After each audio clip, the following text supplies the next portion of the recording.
Hare Krishna to all devotees. Please accept my humble obeisances at your lotus feet. Thank you so much for joining.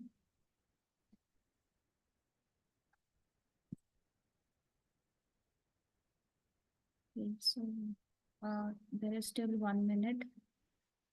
If someone wants to give any overview of what we have covered till now.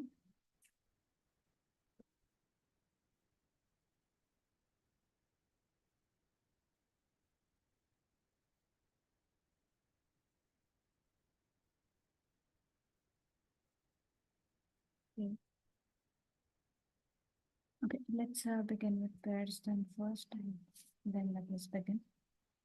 Okay.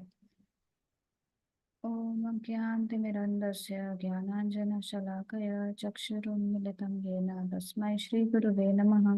श्रीचैतन्यमनोभीष्टं स्थापितं येन भूतले स्वयं रूप कदा मह्यं ददाति स्वपदान्तिकं वन्देऽहं श्रीगुरो श्रीयुतापदकमलं श्रीगुरुं वैष्णवांश्च श्रीरूपं सात्वजातं सौगुणरघुनाथामृतं तं सजीवं साद्वैतं सावधूतं परिजनसहितं कृष्णचैतन्यदेवं श्री राधा कृष्ण पादान सहगणललिता श्री विशाखान्वितंश्च नमो विष्णुपादाय कृष्णप्रेष्ठाय भूतले श्रीमते भक्तिवेदांत स्वामिनिति नामिने नमस्ते सारस्वती देवे गौरवाणी प्रचारिणे निर्विशेष शून्यवादी पाश्चात्य देशधारिणे जय श्री कृष्ण चैतन्य प्रभु नित्यानंद श्री अद्वैत गदाधर श्रीवासादि गौर भक्तवृंद हरे कृष्णा कृष्णा कृष्णा हरे हरे हरे राम राम राम हरे हरे वाञ्छाकल्पतरुभ्यश्च कृपा सिन्धुभ्यैव च पतितानां पावनेभ्यो वैष्णवेभ्यो नमो नमः।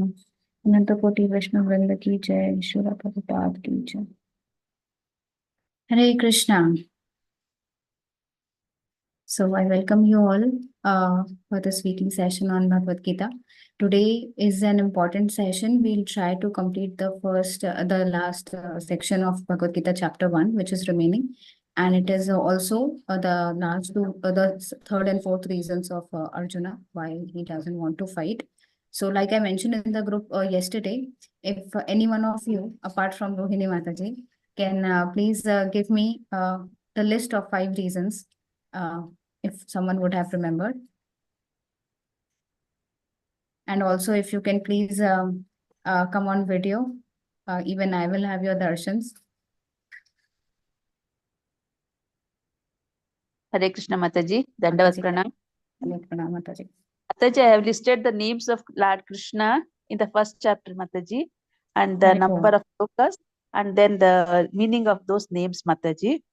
Very nice, Mataji. That's a very nice exercise. You could have understood why Arjun is saying something, Mataji, and that why he's using that particular name of Krishna, how it is related. Still, I have to once more. I have to go again read. I have to Mataji. Yes, just I have definitely. Okay, Mataji. Mataji, would you like to also mention the reasons, the 5 reasons why Arjun doesn't want? For that, I have to go again. I have to read once again to Okay. get two sentences of. Shall I read the names, Mataji? Just the names. Yeah, just the names. Not a problem. Okay, Mataji. The first, the Madhava, this name has come in 2 stanzas. Mataji, I'm saying the reasons which Arjun is giving. 5 reasons he is giving to not fight. Okay. Yes.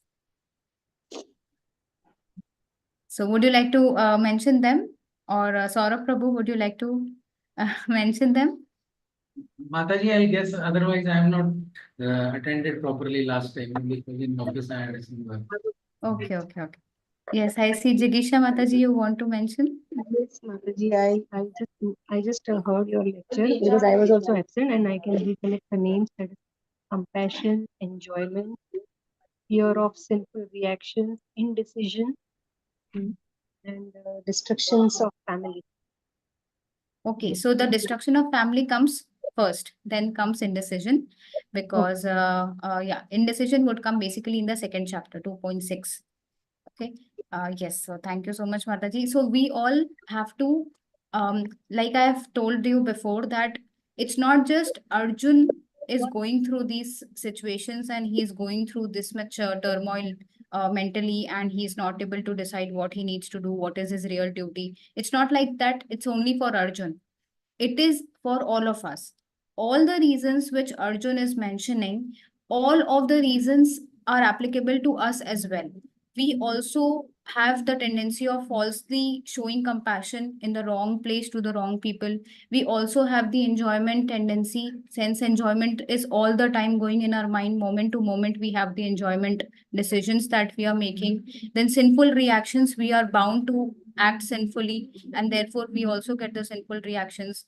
What we are doing in a way which is leading to destruction of family traditions. So because we are born in this modern age, we are also part of the culture which is actually destroying the family tradition. And there are so many points wherein we become indecisive. We are not able to decide what needs to be done, whether this is right or that is right? So all these situations which Arjun is facing is basically faced by us as well.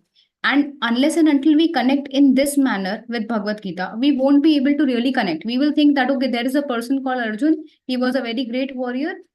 Krishna is the Supreme Lord. Okay, he is giving this knowledge to Arjun. And it's a very great philosophy. It is such a divine knowledge. It is applicable since 5,000 years and it will go on again. But it is not applicable to me. Getting it? So Bhagavad Gita is not for philosophy. Bhagavad Gita is for us. It is to apply on everyday basis, right? So that is with this what I would say, Sambandha Gyan of Bhagavad Gita, we should start to understand. We should start the Abhidaya of the process of understanding Bhagavad Gita. Then we would be able to gain the goal, the prayojan of understanding Bhagavad Gita, and which is to develop love towards Krishna, right? To surrender unto Krishna. So the Sambandh, Abhidaya, Prayojan, unless the Sambandh is strong, neither the Abhidaya would be strong nor the Prayojan would be strong. So Sambandh, Abhidaya, Prayojan has to be in line, right? It starts with the Sambandh again. So yes, so let me start. I will share my screen. And I'm very happy. Thank you so much. There are more devotees who are on camera today. It feels very nice to see all of you. I also feel that I'm not talking to impersonal Brahman. Okay, so yeah. So yes, so we have seen all through. First chapter was not big as in with the number of verses, but as we have all seen that it is very much deep in each and every let's say every verse is depicting some meaning. There are so many things to learn, right? In the first chapter, it is the basis of the whole Gita. So probably second chapter is the biggest. Not totally, but second chapter has a lot of philosophical points that we would be starting from next time. But first chapter also is very important. So yes, so we have covered the first two reasons, compassion and enjoyment. And now from today, we will check into the second, third and fourth reason. This 44 to 46 is basically conclusion. The last reason of indecision will come in the second chapter. So let's start. You all can please unmute yourself and repeat after me. Papam evashrayat asman. Papam Papam evashrayat evan Advaitan atatayinah. Advaitan Advaitan Dhartarashtran tasman narha vayam hantum. Tasmadvayam hantum Dhartarashtran sabandhavan. Dhartarashtan samandhavam Swajanam hi katham hatva. Swajanam Janam hatva Sukhina syama madhava. Sukhina Madhava. Yes.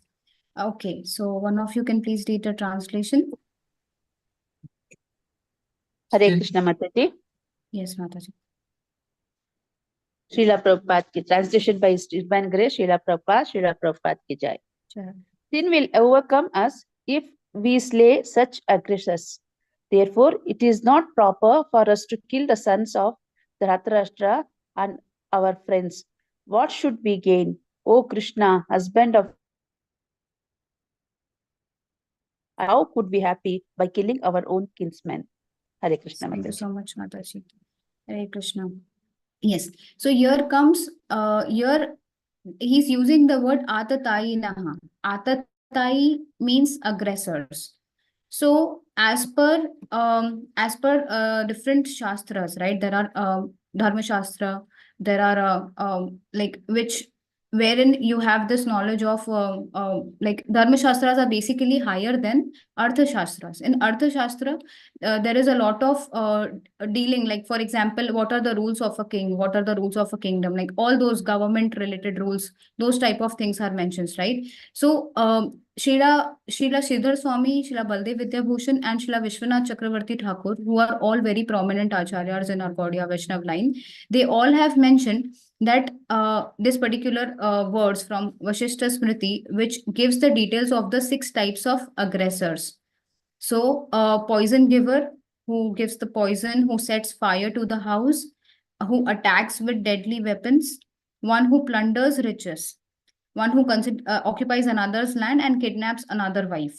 So, all these are called as aggressors, and they can be killed as punishment. And even if we are killing them, there will be no sinful reaction of killing them. So, like Kauravas were actually they did all 6 kinds of aggression. So it's not like they just plundered their riches by the gambling match, or they just set the fire on house. It's not like that they just did one thing. They gave poison to Bhima. They attacked with deadly weapons, like right now also they are about to. And they have occupied the land when they came back from the Banvas. They were not allowing them any land more than a tip of a needle. And they kidnapped and they did so many bad things with Draupadi. They tried to insult her in public. So Kauravas were actually they were entitled to get punished. That is why Krishna was also he wanted to have this war. Although as a servant, as a what we can say, as a order carrier of Yudhishthir Maharaj, he gave for this peace talk with Duryodhana. But in the back of his mind, he was not ready. But still, because he loves Pandavas so much, and Yudhishthir was not ready to fight, they were ready to give up this kingdom. But still, Krishna did not wanted this, because Krishna, as we discussed in the last class, that even if a Vaishnav is ready to forgive the other person, but Krishna is not ready to forgive people who have done Vaishnava Aparadh. So the Kauravas have done a lot of Vaishnava Aparadh actually. So therefore, Krishna was not ready to forgive them. So anyhow, even it's not like that. Okay, if Krishna is involved, then anything is possible, and we can overrule all the other shastras. It's not like that. Based on shastra, also Kauravas were entitled to get punished. Okay, so this we understand from the Artha Shastra.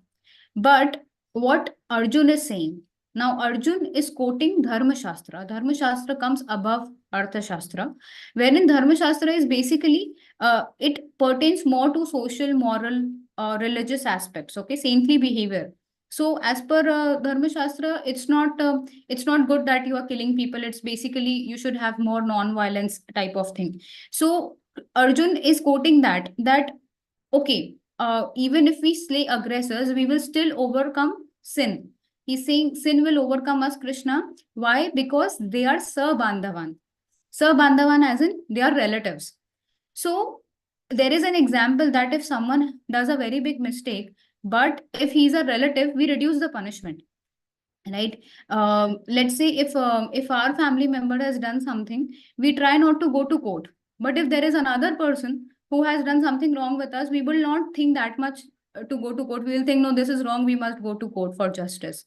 So this is an what we can say, this is a normal behavior where people try to like even if there is a relative, they will not try to give him the same punishment. But if someone is doing good, even he's not related to us, he's not appreciated that much. But generally it should be done. Ideally, that is the case. That if someone does a mistake, even though he may be a relative, he must be punished.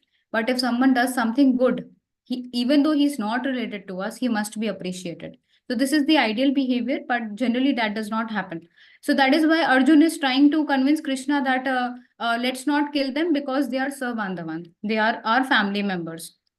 Okay.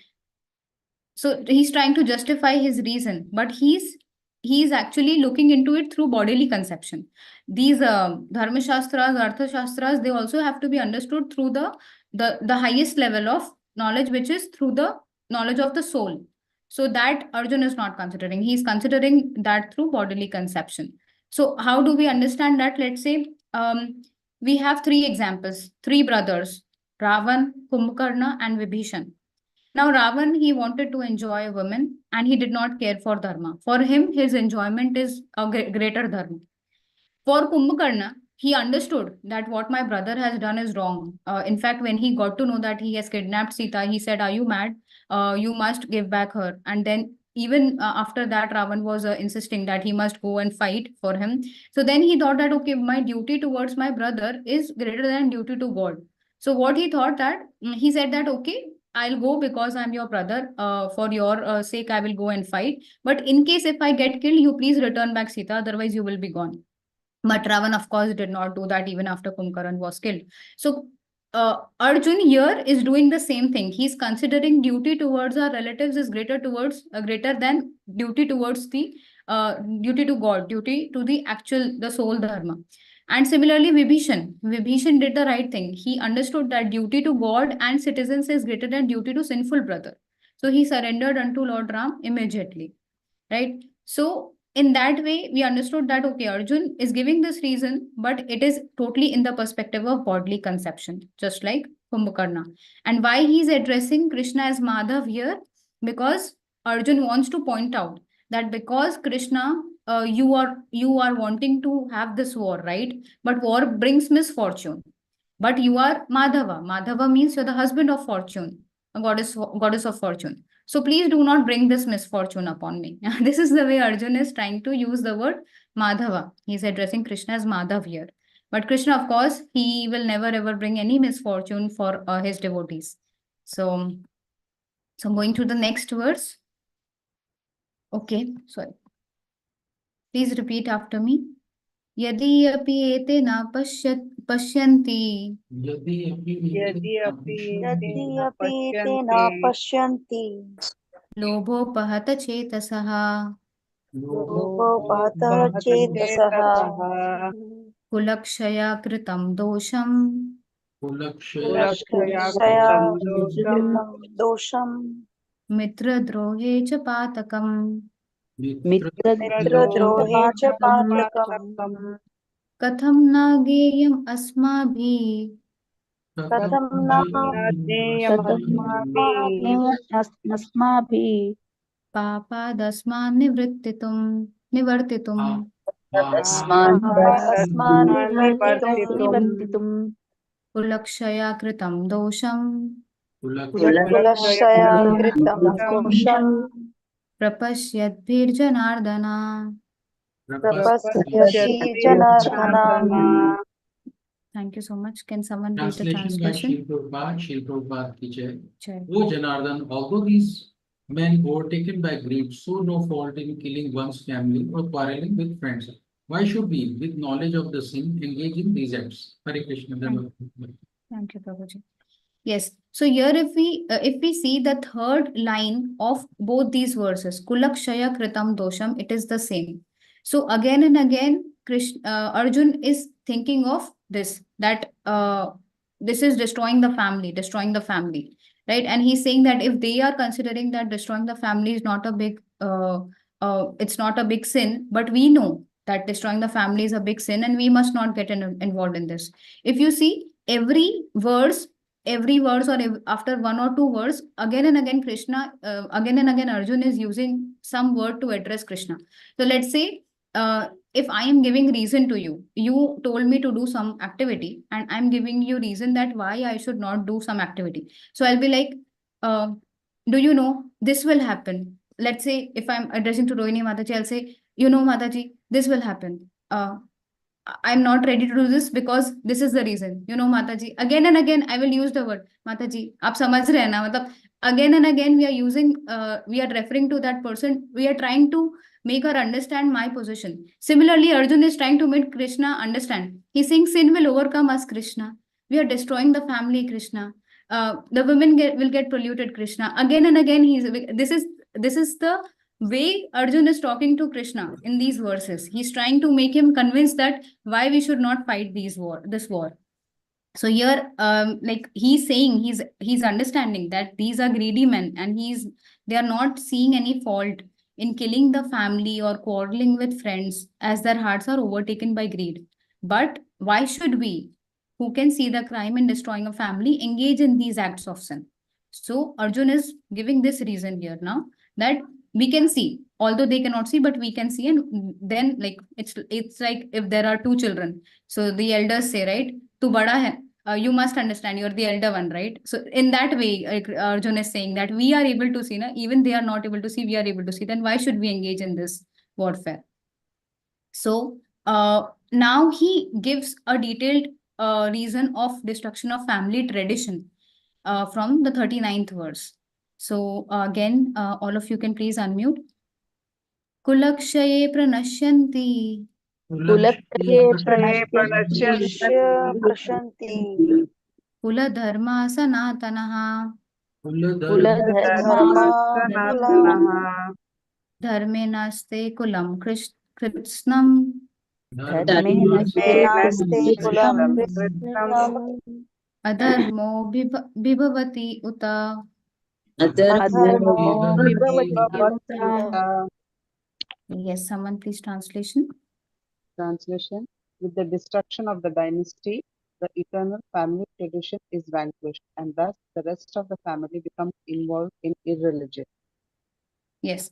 So here the reason which Arjuna is giving is a very important reason, and we must understand that how big his heart is. Arjuna's heart is he's trying to complete. He's trying to he's trying to analyze all the situations. What will happen if all the elder members will die? Then what will happen to the families? What will happen to the family tradition? So, so that way, we will see from 39 to 43, the argument 4 comes in picture, which is destruction of family tradition. Till now, it was sinful reaction. That because they are family members, if we kill them, we'll get sinful reaction because they are family members, right?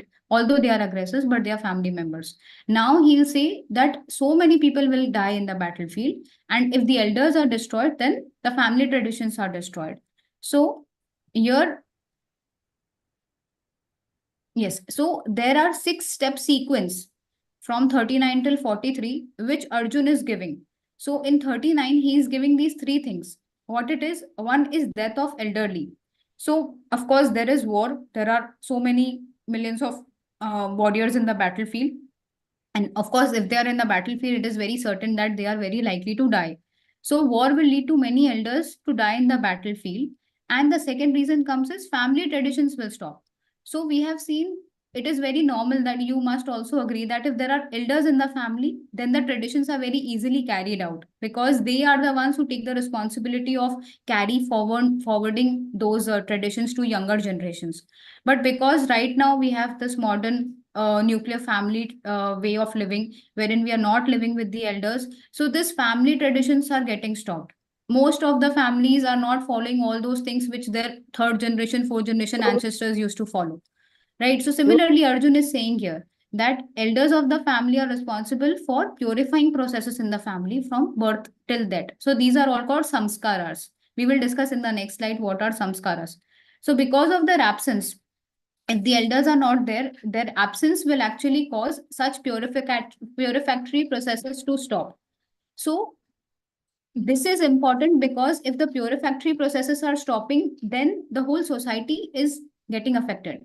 Purification doesn't just happen of us, like it happens to everyone. We will discuss that in a minute.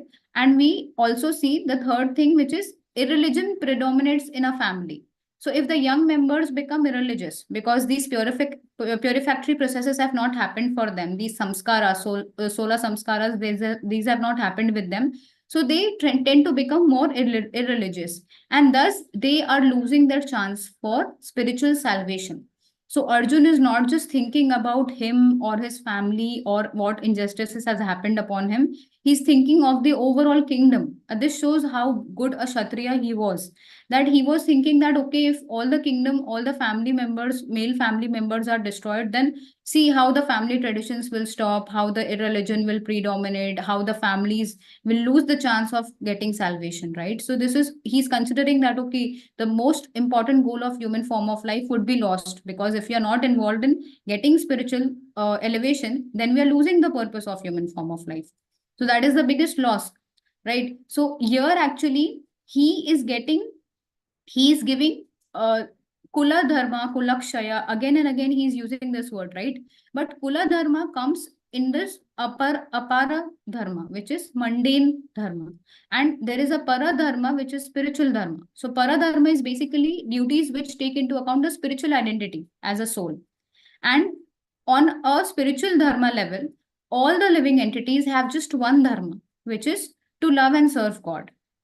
But on the mundane platform, if we are, let's say, I'm a Stri, so there is a Stri dharma, Patni dharma. There are different types of dharma based on the bodily identification, which are also important, but they do not overrule the spiritual dharma.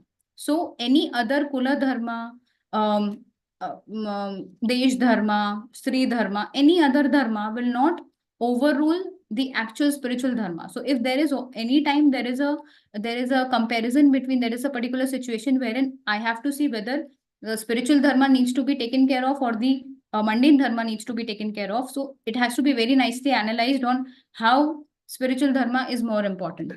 An example, if I can give you here. So let's say people say that we should be honest, we should not lie, right? So this is sort of moral principle, right? But let's say you are working in an office and you want to take leave on Janmashtami, and you are definitely sure that your manager is not going to give you any leave.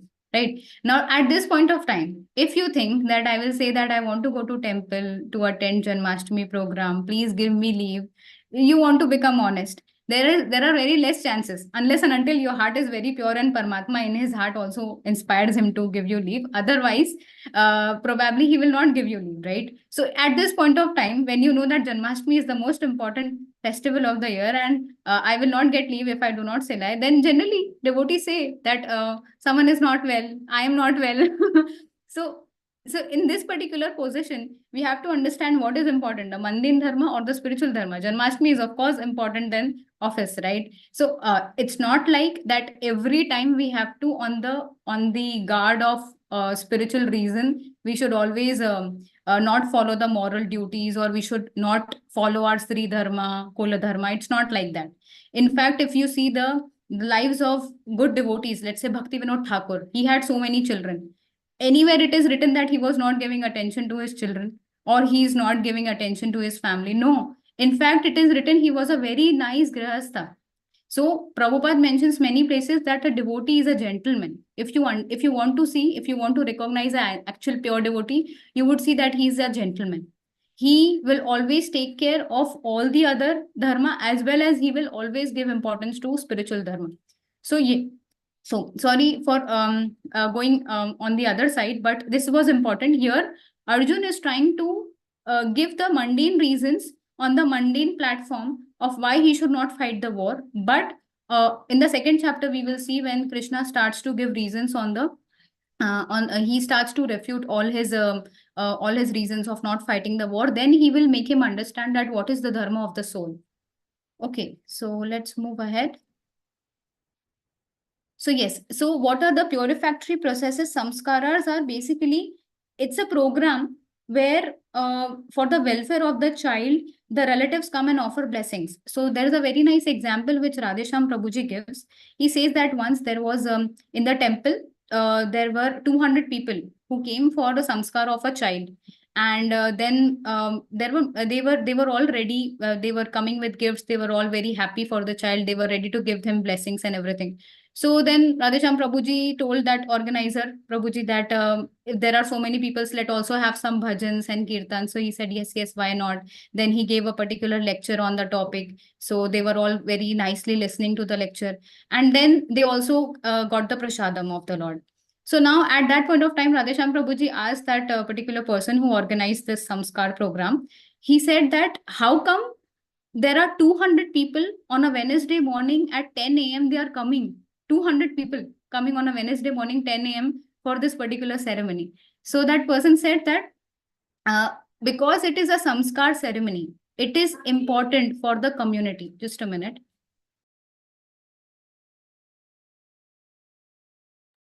Yes. So basically, sorry. Yeah. So they were all there to support the community activity. they will say that it's if you say that if we want to come for a weekly Bhagavad Gita class, it might not be possible. But we cannot say no to a family function. It's a samskar of the child. It is very important. So this way, through that particular purificatory process, they are like getting the blessings for the child, as well as they are also, because they are chanting the mantras, they are remembering the Lord, they are also getting purified little by little. So these samskaras are basically purifying the child as well as the people who are involved. And it also builds a community. Like it builds the sense of community that, okay, I have so many people who are there for my support. So this brings a sense of responsibility of towards each other and makes the community strong. Even in Vivaha Yagna, so here if you see there are 16 solar samskars, there are actually 40 samskars as per the scriptures, but 16 are major. So it starts with before conception, Garbhadhanam. So as an ISKCON, it is a rule also given by Prabhupada that generally if a Prabhuji and a Mataji want to beget a child, they chant 50 rounds individually, and then they try to get the blessings of the Vaishnavas and the cows, and then they try to get a very great soul who would assist in this mission of Srila Prabhupada. So this way, a very great soul is requested to come into the womb of the women, right? So this is Garbhadan. Similarly, then the third month of pregnancy, there is Pumsavanam, then Simantanayanam, which happens for the protection of the mother before the birth. Then after the childbirth, there is Jata Karma, which is for the intellectual development of the child.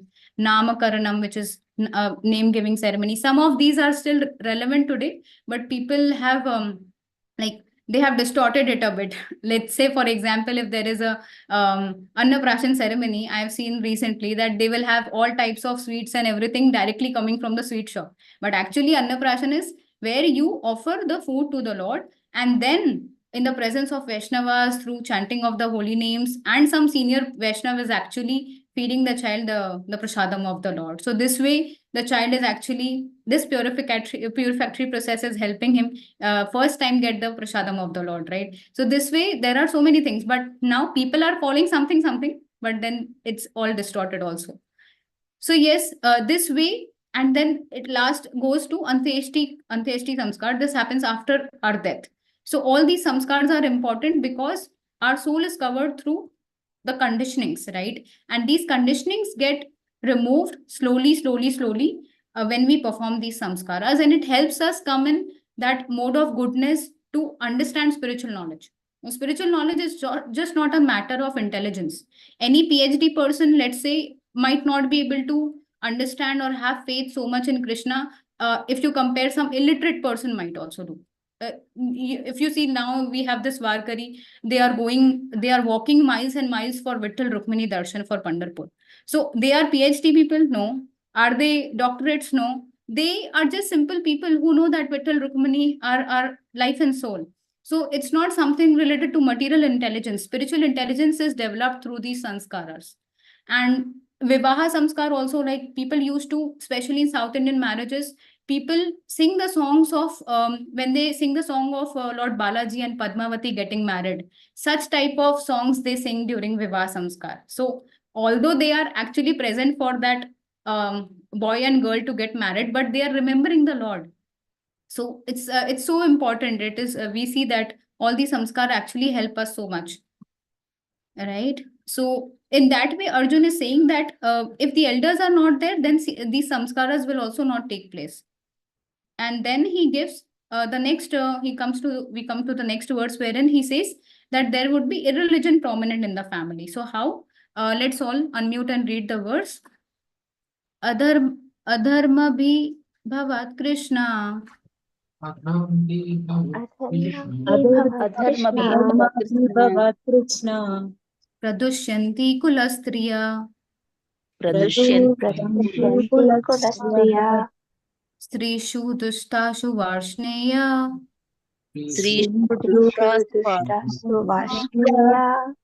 Jayate varna shankaraha.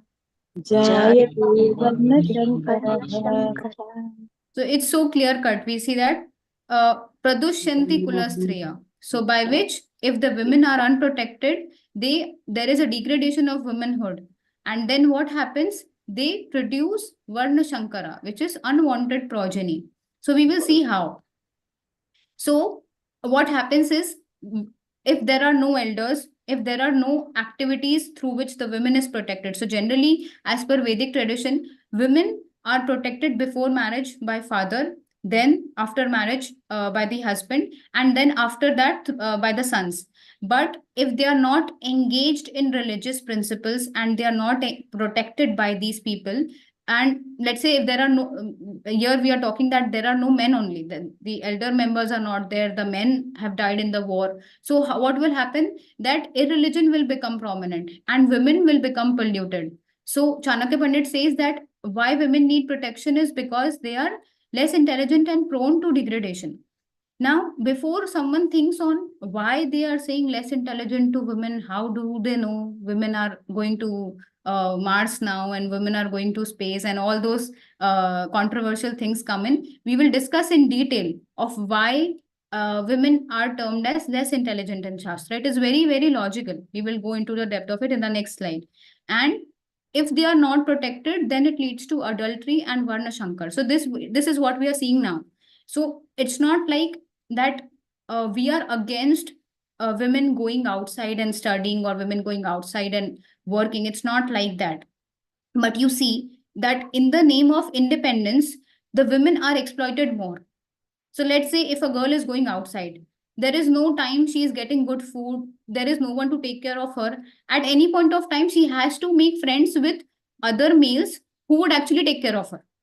So she thinks that, okay, they are taking care of me, they are such nice friends and all those things, but most of the times she is getting exploited. And there are innumerable cases, we can see them, right? And what happens with Varna Shankar is, because the chastity of the woman gets destroyed, then the children born, they are Varna Shankara. So we see that the children nowadays, they are shouting, they are not caring for their parents, they are not caring for any elders, they are not listening to anyone. They are not following any samskaras, they are not following any other religious practices. If you say that you have to chant the holy name of the Lord, that would be a very big thing. They will never ever agree, right? So this is, I'm talking about the modern children who are like Varna Shankaras.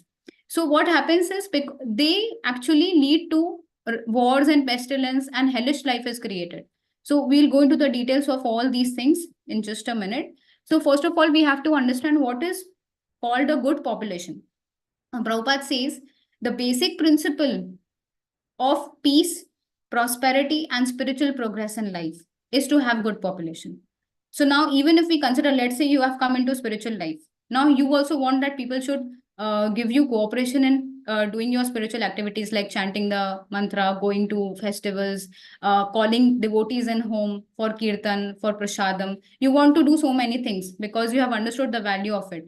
But because the whole population has been trained in the modern way, so this particular spiritual progress doesn't come in place. And you also see that there is also not a lot of peace in the home. There is some or the other, because it is the age of quarrel, there is a lot of quarrel, lot of disagreements and everything. So this good population actually creates a good society, a good nation, a good world. And the actual purpose of human life is attained by each and everyone.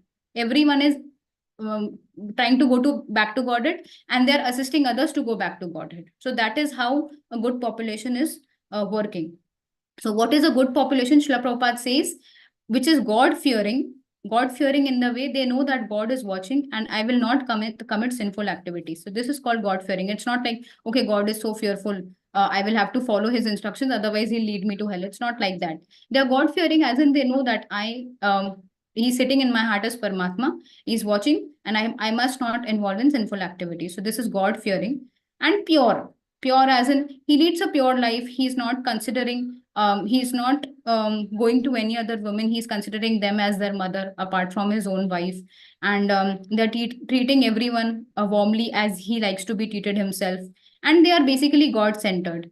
Then simple, they are not duplicitous. So this is what is the qualities of good population. But all of this will happen when the women are protected.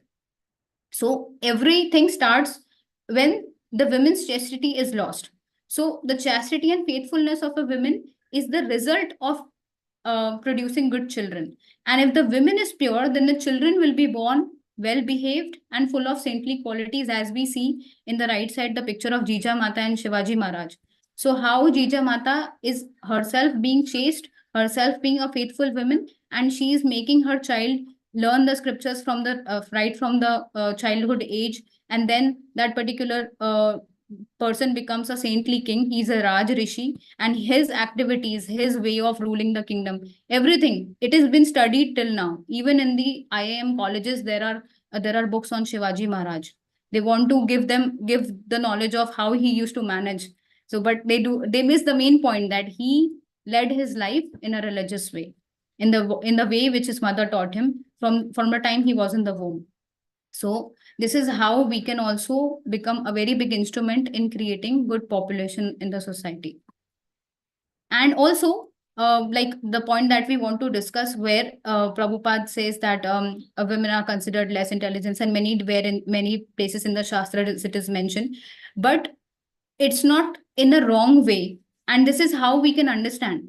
Just because of one women's insult, Draupadi's insult, Mahabharat was done. Because of Sita Maiya's abduction, Ramayana was happened, right? So all of these big wars have happened to protect the women, right? So it's not like in the Vedic times the women were considered less intelligent, or they were not given importance. In fact, it is totally opposite. The level of respect, the level of protection, and the level of love and care that was given to women in the Vedic times was much, much, much more than what it is being doing now. So, and it is also like women are compared to children, because in the terms of innocence and developing faith, women generally get the faith very easily. If you try to preach to girls and if you try to preach to boys, you would see that girls generally try to understand spiritual life easily, and it generally try to adopt it very easily, because that soft heartedness is by default the nature of girls. This is how God has created us, right? And why Krishna has created women in that way? Because a woman gives birth to a child, so by default she must have that soft heartedness. Otherwise, how is she going to give love and care to another living entity, right? To a family, to a child. If she is giving all her energy, it will not come if she is too much rational, or if she's too much in that like men, right? Men are programmed differently and women are programmed differently. So this is the importance of women, that for her such big wars can also be conducted. So yes, so now I want someone from you to read the first paragraph, that why women are mentioned as less intelligent in Shastra. May I read, Mataji? Yes, Prabhuji, please. In the Vedic culture, intelligence is the ability to differentiate between matter and spirit. And intelligence begins by understanding that I am not the body, I am the soul. So this bodily misidentification is strong for everyone in the material world, both men and women. But in general, it is stronger for women because woman has a form that is attractive and alluring to a man, and to a large extent for a woman. If she is not spiritually minded, her sense of self-identity, her self-worth comes largely from her bodily form. In that case, to understand that the self is not the body is much more difficult.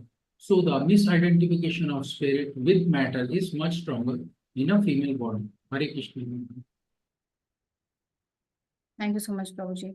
So here I want to pause and I want to understand from you all, how many of you understood this, or if you have any questions, or if you, because this is such a sensitive topic that I do not want to move ahead unless and until I see that like people are not having doubts, or if they want to clarify any doubts, I would like to give this opportunity. Hare Krishna. So Mataji, anyone having any doubts? Mataji, like Krishna is the only Purush, no? That is because it is not just female for Yes. women. Even it is for gents also, no? Because we take birth as a male, female and all. So only Right. Krishna is Purush. Yes, Prabhuji, this is a all very Purush. nice. Yeah. All are Prakriti. Yes. Yes, Prabhuji, that is a very nice point that you have mentioned, that ideally, what is the meaning of Purush? Purush is the ultimate enjoyer. So ultimate enjoyer in any case is only Krishna. And everything that is enjoyed, which is used in the service of Krishna, is called Prakriti. So we are all basically females. It's not female on the term of bodily conception, but female in the terms of the actual identity of our soul. So in that sense, if we see that, then there is no question of women or men or equal or unequal, less intelligent, more intelligent, if we consider on the spiritual platform, because spiritual platform is everyone is a soul. And Jivira Swarupai Krishnara Nitya Das. So women is also the Nitya Das of Lord, and men are also. So there is no distinction at all in terms of spiritual knowledge and in terms of spiritual conception. But in the terms of bodily conception, because we are given this body, it is so logical that because, and it's very important to consider this point, that if she's not spiritually minded, and that we will discuss in the second box, that only if a spiritual minded person, a spiritual minded woman has the proper sense, and then she is not so much attached to her bodily form. So if someone can read the second box, please. Hare Krishna Mataji. Srila Prabhupada Yes, in his Mataji. work Teachings of Queen Kunti, chapter 3 states, although women, Shudras and Vaishyas are ordinarily considered to belong to a lower class, when one becomes a devotee, he or she goes beyond such designations. Women, Shudras and Vaishyas are ordinarily regarded as less intelligent. But if one takes to Krishna consciousness, one is the most intelligent, as stated in the Chaitanya Charitamrita, Krishna e bhaje se bada kachura. Although Kunti had the body of a woman, she was a devotee, therefore she was not like an ordinary unintelligent woman. Rather, she was the most intelligent, for she recognized Krishna to be the supreme Godhead. Hare Krishna Mataji. Yes. Thank you so much, Mataji. So here it is so nicely mentioned that if a woman is understanding her real position, and any person actually, if they are understanding the real position, whether it is women, Shudra or Vaishyas, they are, although they are less intelligent on the bodily platform, but they become the most intelligent because they have understood the actual goal of a human form of life. So therefore, even if we consider women, any women who is into the spiritual life, who has understood Krishna to be the supreme personality of Godhead, and she is ready to dedicate her life in his service, and she must be considered as intelligent. It's not, she should be considered as less intelligent. And in that matter, either Shudra, Vaishya, any other people. In fact, many people have this doubt, although this is going to be considered in very detail in third and fifth chapters. But what is Shudra is also a very big topic, because people do not know that. People generally think that whoever is born in a Brahmin family is a Brahmin, whoever is born in a Kshatriya family is Kshatriya. But Karmana, Krishna clearly mentions this in the forthcoming chapters. It's not because of birth, it is by the guna. So Guna karma vibhagashaha. Krishna says that these varnashram systems are basically based on the guna, the qualities. So a Brahmana can also have a Kshatriya child. A Kshatriya can also have a Brahman child, a Shudra child. Anything can happen. It's not based on our birth. And Shudras is not something very fallible. In fact, if you consider Shudras of the earlier times, they were much more better than the Brahmanas of today. So it's totally depends on the qualities. If we are Brahmana and if I'm working in an IT company, I'm doing the work of a Shudra. So it's not like if I'm born in a Brahmana family, I'm considered to be Brahmana, but I'm not reading scriptures. I'm not preaching the glories of the God. And I'm not into chanting of the mantras. And I'm just enjoying my life. Then I'm not a Brahmana. So similarly, even if a Shudra, even if he's washing the pots and if he's washing the toilets of people, but if that person is chanting Lord's name, if that person is understanding this main aim of his life, is he's actually involved in the preaching of the mission of the Lord, then he has to be considered the most intelligent, the most pure. This is how that is why Haridas Thakur has come in a Mohammedan family. That is why there are so many acharyas. Rupa Goswami, Sanatan Goswami, they were outcasted, but they are the most intelligent. When a person becomes a Vaishnava, he is actually above Brahmana. This is how there was a very big conference wherein Srila Bhakti Siddhanta Saraswati Thakur, who is the guru of Srila Prabhupada, he went, and there was this debate that who is greater, a Vaishnava or a Brahman. So there I guess for 1 or 2 days continuously, he glorified the Brahmanas. The Brahmanas were thinking, oh, this person is on our side. He's continuously glorifying. He was a very young child at that point of time, I guess 15, 16 years of age. And they were thinking, what a child, he's glorifying the Brahmanas, he's from our side. And then when he started to glorify the Vaishnavas, then everyone understood that, oh my God, Vaishnava is much, much, much, much higher than a Brahmana.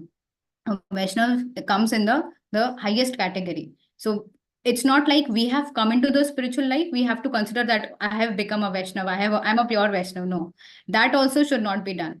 For the understanding of the philosophy, we have to understand the position of Vaishnava and the position of Brahmana. But when it comes to us, we always have to consider that I'm very degraded and I have to do a lot of purification to actually attain the highest level of being a Vaishnava. So this is what we have to consider for ourselves. It is not for boasting to other people. Arey teko pata hai, I am a Vaishnava. So, even though you are a Brahmana, you should respect me. I am a Vaishnava. That should not happen. So this is for us to understand. Yeah. So moving ahead, now Arjun, as this we are discussing the destruction of family tradition. So we understood that how the family gets destroyed through the elders, the religious practices are stopping, the tradition is getting stopped, the younger members are becoming irreligious, and the chastity of the women is destroyed, and thus unwanted progeny is coming in. So now what happens with the unwanted population that we will see in this verse. So please unmute. Sankaro narakayaiva. Sorry, Sankaro narakayaiva. Sankaro Sankaro narakaya Narakayaiva Kulagnanam kulakshayah. Jnanam Kulakshaya Patanti pitaro haisham. Vatanti Pitaro Yasham Lupta pindodaka kriya. Pindodaka Kriya. Yes, someone please read the translation. Translation by Srila Prabhupada ki jai. When there is increase of unwanted population, a hellish situation is created both for the family and for those who destroy the family tradition. In such corrupt families, there is no offering of oblations of food and water to the ancestors. Hare Krishna. Thank you so much. Thank you so much, Mataji. So here again, because this Kula Dharma is being discussed by Arjun in these verses, he's saying that because of the unwanted population, hellish situation is created for the family. And how hellish? Because if there have been some ancestors who, because of some sinful activities, now let's say they are in ghostly forms of life, or they are in a very bad particular situation in the different lives that they have got. But when we are not offering the oblations of food and water as pindadan to the ancestors, then they are getting, like, they fall down from their position even more. So that leads to hellish condition. So now what basically means by pindadan? So there are many people who do not understand what pindadan is. So it will come sometime during, I guess, September or so. So what happens in pindadan is there is a place called Pitralok. So let's say if our ancestors who after death have gone to Pitralok, so now, or if let's say they are in ghostly bodies or in any other bodies, so what will happen is when we are giving this pindadan to them, so what we are doing is we are offering the food and water to Lord, and then the prasadam is what is getting offered to them. Now someone will say that why just once in a year, why not every day then? So because there is a time gap, there is a relativity thing, right, between different what we can say, the lokas. So our 1 year is basically their 1 day. Our 6 months is their the day, and our the other 6 months is their night. So basically, if you're offering that pindadan once in a year, you are basically giving them every day on their calculation. So it's not like you are not giving them everyday basis, you are actually giving them on everyday basis. And also because you are giving them Vishnu Prasad, so by default, their position, they will get gross bodies. They will get a body wherein they will get association of devotees. They will get birth in a devotee family, some way or the other. If they are going to get into an animal body, they will get a human form of life. So in that way, their spiritual journey will begin just by your pindadan. But the other thing also is, let's say if a person is not able to do any pindan, let's say for example, just a minute, sorry.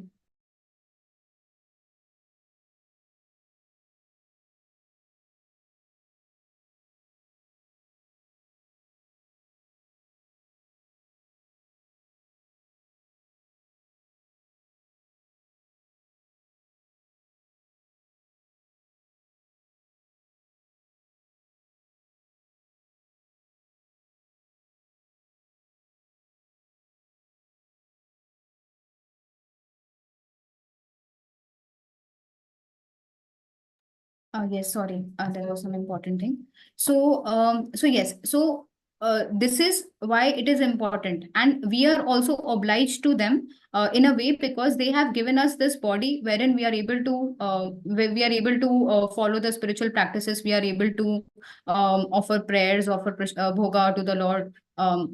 Do the Nam Sankirtanam. Let's see, if our ancestors would have killed us in the womb, what would have happened? We would have not got this human form of life, right? So we are indebted to them, and there is a lot of things. We are indebted to the rishis, we are indebted to the motherland. There are so many things. But if we are into devotional life, now this is important because this is important. This is applicable to devotees.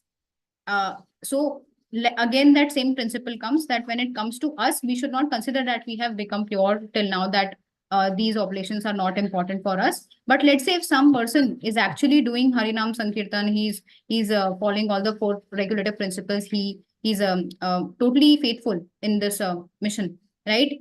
Then that particular person is is not obliged to any sort of religious activities or kula dharma, because devotional service relieves hundreds and thousands of forefathers from all misery. So it's not just your immediate ancestor you are delivering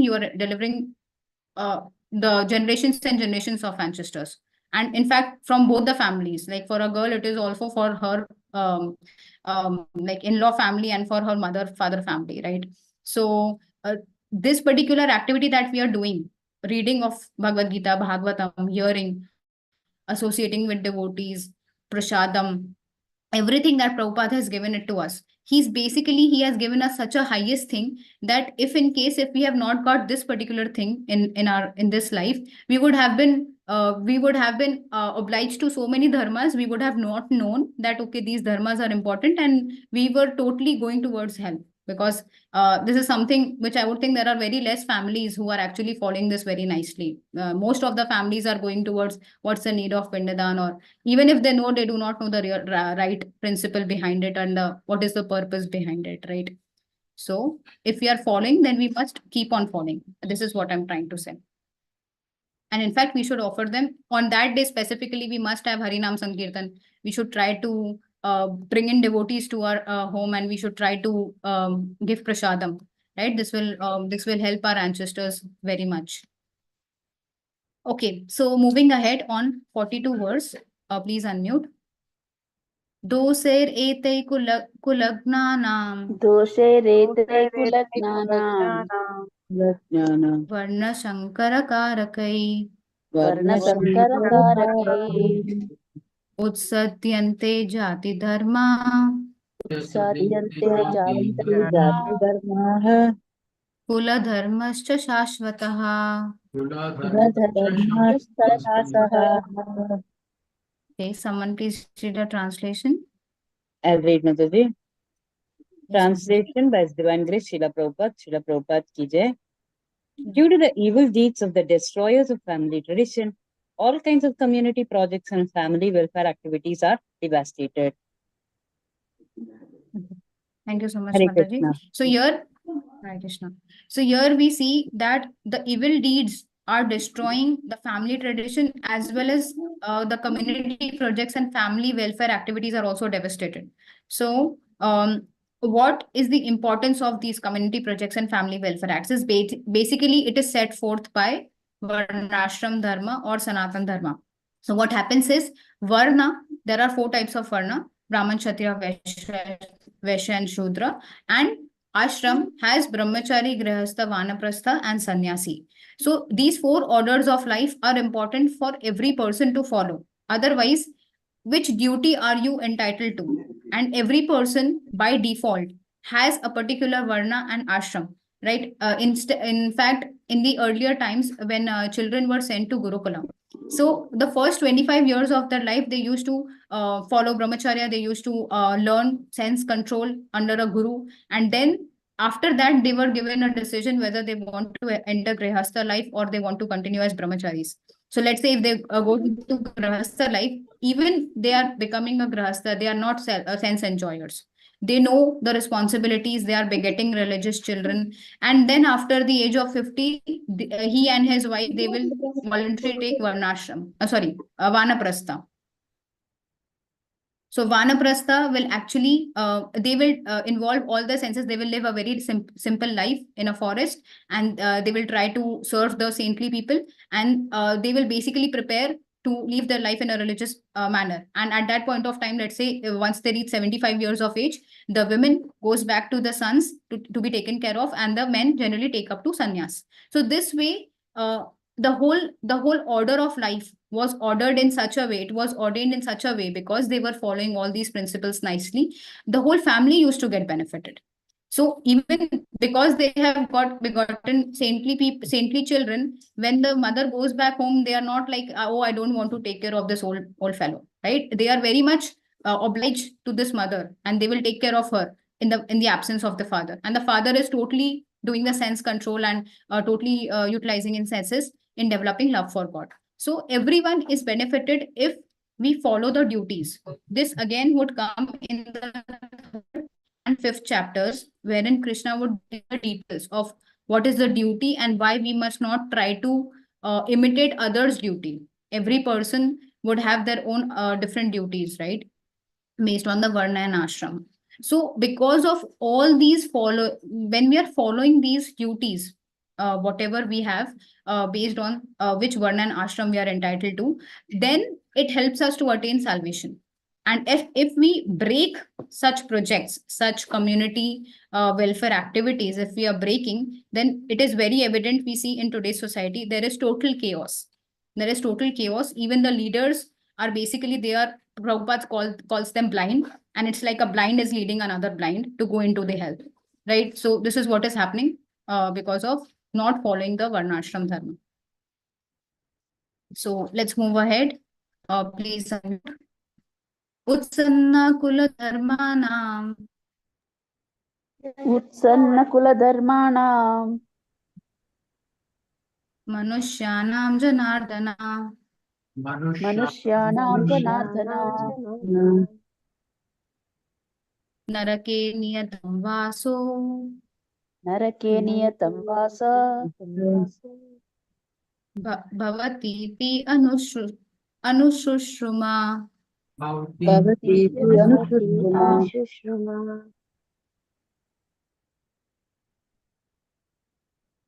Yes, someone can please read the translation. O Krishna, maintainer of the people, I have heard by disciplic succession that those who destroy family traditions dwell always in hell. Hare Krishna. Hare Krishna. Thank you, Prabhuji. Yes. So here again, Arjun is saying that it's not like the people are getting destroyed. Let's say till now he was saying that okay, the family will be destroyed, the women would be destroyed, the progeny would be unwanted, like the ancestors would go in hell. But now he is bringing another point, that what he has heard from the authorities, that a person who destroys a family, let's say if I kill the elder people of a family, so I am entitled to getting all the sinful reactions of the fall down of that family. So here Arjun is saying that if I am the reason of killing all these men, all these elderly men of all the families, and because all these families will fall down, I would be responsible. So the destroyer of family tradition will get sinful reactions, right? So this is what Arjun is saying here, that, O Krishna, maintainer of people, I have heard by disciplic succession that those who destroy family traditions dwell always in hell. So I will go to hell. This is what Krishna is saying, Arjun is saying. So here, there are two important points. One is ways of giving knowledge. So now when Arjun is saying that I have heard from the authorities. So this is, he's not saying that reason I'm mentioning it is all based on my mental concoction. He's saying that it is also coming from authorities. It's not like it's not created by me alone. Even the authorities say this. So it's like, let's say, for example, I am in a fight with my sibling. So now we both are trying to convince mother that I am right and she's wrong, and she's saying that I'm right and she's wrong. So now we will also take help of another person in the family. Dadi has seen that this person has this sibling has done bad with me, right? So we try to bring proofs, right? Similarly, Arjun is saying that it's not just me. It's not just me who is coming up with all the reasons of not ending the war. Even the authorities say this. It's not just my reason. Even the authorities say this, right? So this is how Arjun is trying to defend. And also, there is a principle of prayashchit, what Prabhupada mentioned in the purport, that in a system in the Varnashram system, by which before that one has to undergo process of atonement of sinful activities. So why that atonement of sinful activities is needed? Otherwise, if let's say if I have done sins in my life, but if I'm not atoning for them before I leave this body, then I will be subjected to the punishments in hell, right? In front of Yamraj. But if I try to atone, if I try to do the prayashchit of the sins that I've did, then I will not have to get punished in hell, right? In the court of Yamraj, because I've already atoned for them. So this is one point which will come ahead, just 2 verses from now. I will tell you why this particular point Prabhupada mentions here. So if without doing so, one surely will be transferred to hellish planets to undergo miserable lives. So this is the production system of Varnashram Dharma, right? And just you have to wait for 5 minutes. I will tell you how this is linked. So now there are 2 verses, because from 44 to 46 comes the conclusion. Now Arjun giving the conclusion of he doesn't want to fight the war. So let's first read these 2 verses quickly and then we will understand. Please unmute. Aho bata mahat papam Aho bata mahat papam kartum vyavasita vayam kartum vyavasita vayam yad rajya sukha lobhena yad rajya sukha lobhena hantum swajanam udyataha.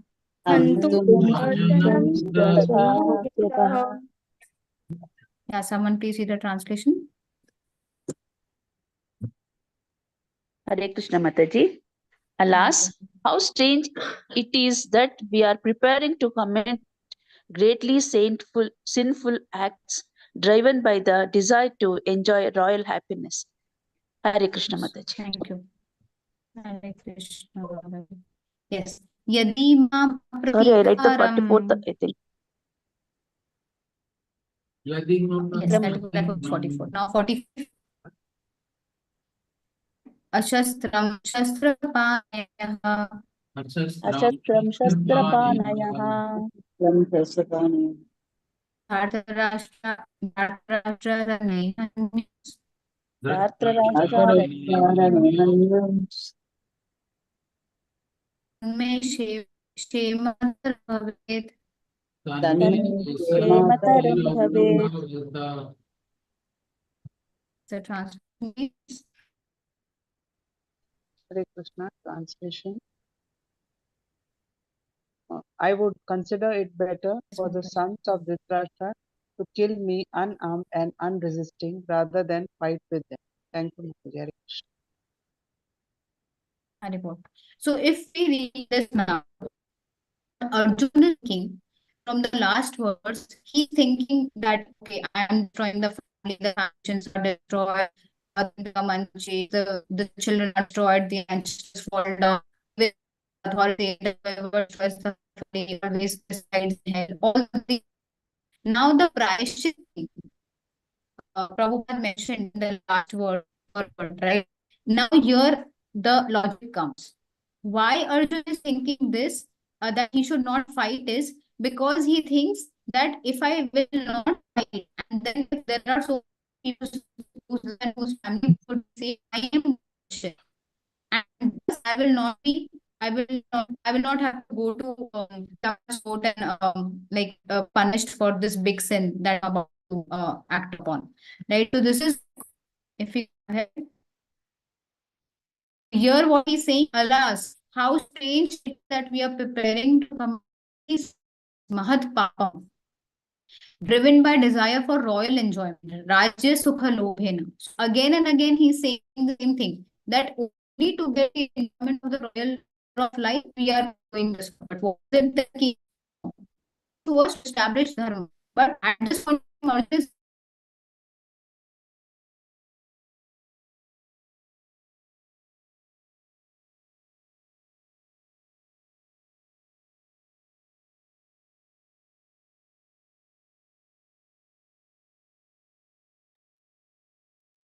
No, Mataji, not audible. Mataji is not there.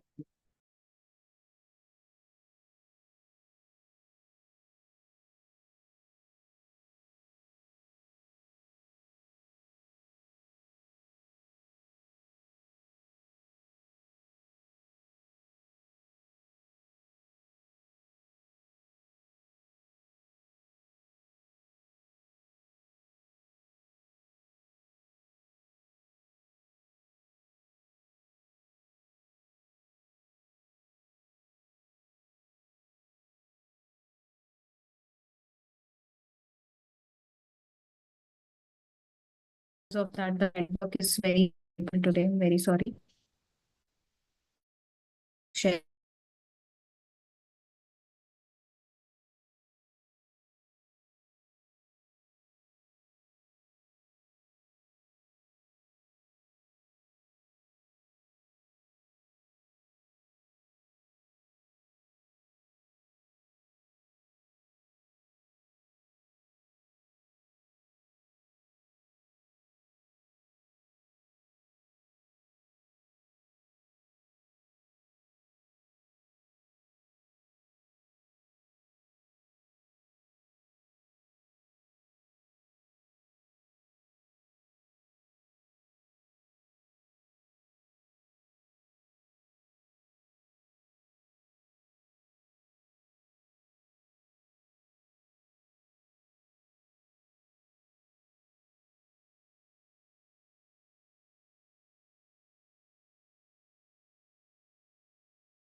Staying in the call.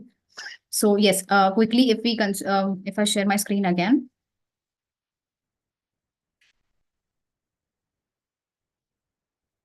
Yes. So here he's preferring to die unarmed. Arjuna is saying, I would consider it better for the sons of Dhritarashtra to kill me unarmed and unresisting, rather than fight.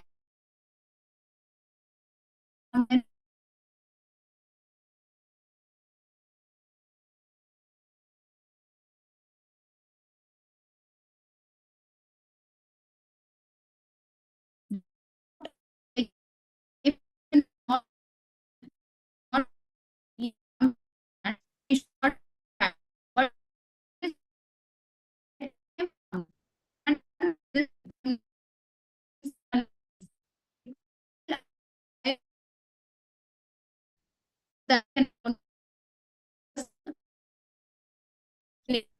Hare Krishna, Hare Krishna, Hare Krishna. Mataji, your voice is breaking. I mean, we are not able to make sense what you're talking. Is it for everyone?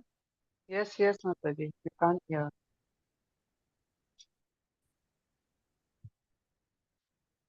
We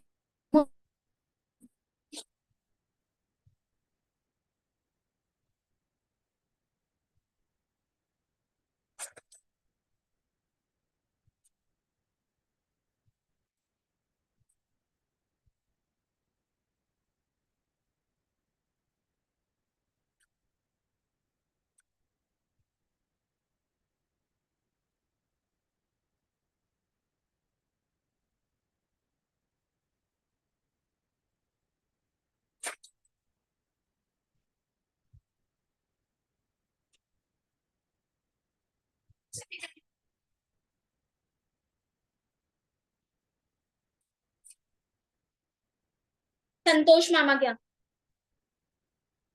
अगर मामी को आलस नहीं आ रहा हो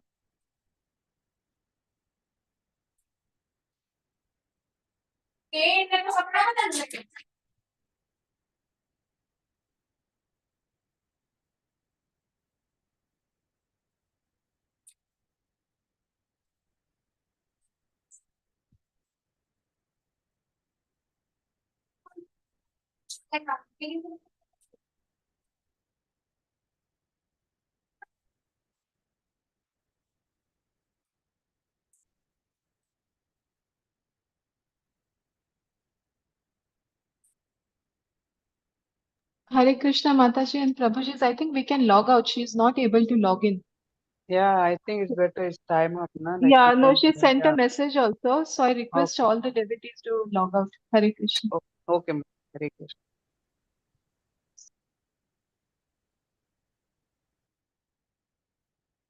Hare Krishna.